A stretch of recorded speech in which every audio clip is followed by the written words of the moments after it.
श्री गणेशाय नमः। पूर्वाध्यायामध्ये देवाला ऋषीने सांगितलेले भविष्यवाणी ऐकून सुदैव ब्राह्मण गौतमी आपल्या हृदयावर दगड ठेवून हे वर्ष कालक्रमित होते, नित्यकर्म करत होते।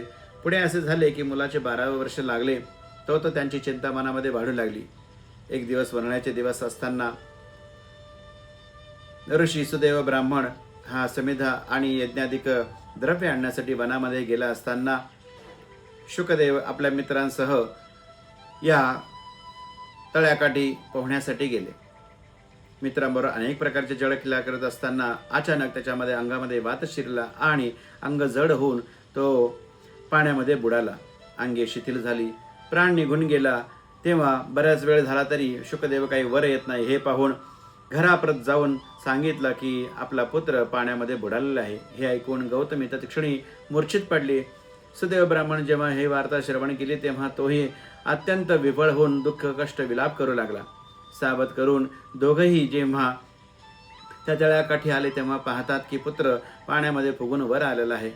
त्याचं प्रेत आपल्या अंगाशी घेऊन अनेक प्रकारचे दुःख विलाप गौतमी आणि सुदैव ब्राह्मण करू लागले।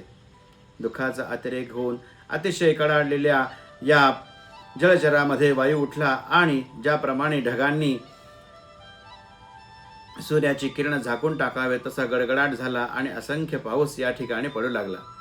या पाऊस पडण्याची चिंता न करता सुदैव ब्राह्मण आणि गौतमी अत्यंत पुत्राचे प्रेत घेऊन शोक करू लागले। याच ठिकाणी अधिक मास प्रारंभ झालेला होता। पुरुषोत्तमाचा हा महिना अचानक पुत्र दुःखाने झालेल्या एक प्रकारचं उपोषण अनन्य व्रत या ठिकाणी भगवंताला प्राप्त झाले आणि प्रत्यक्ष पुरुषोत्तम भगवान या सुदैवासमोर प्रकट झाले।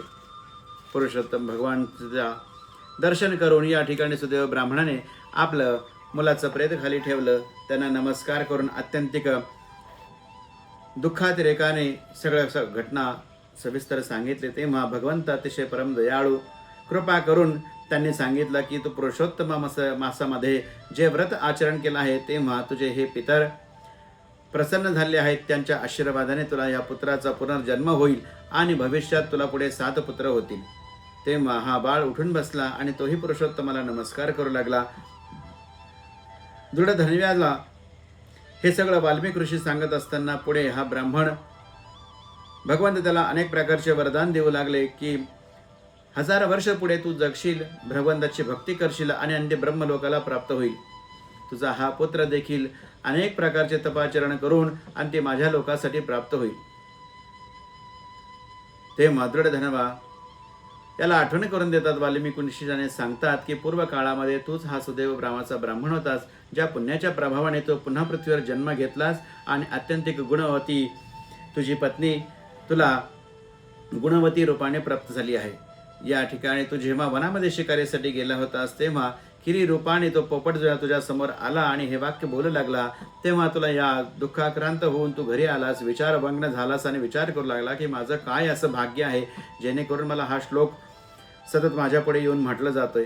तेव्हा याचा विस्तार करून तुला सांगतो की हे तुझं पूर्वाचरणीचं आचरण तुला सर्व सुखांनी उपभोग झाला, पण भगवंताचं स्मरण तुला झालं नाही। म्हणून त्या पोपट्याने तुला आठवण करून दिली आहे की तू आता भगवंत चिंतन कर आणि पुढे तुझी गती भगवंताच्या चरणी प्राप्त होईल।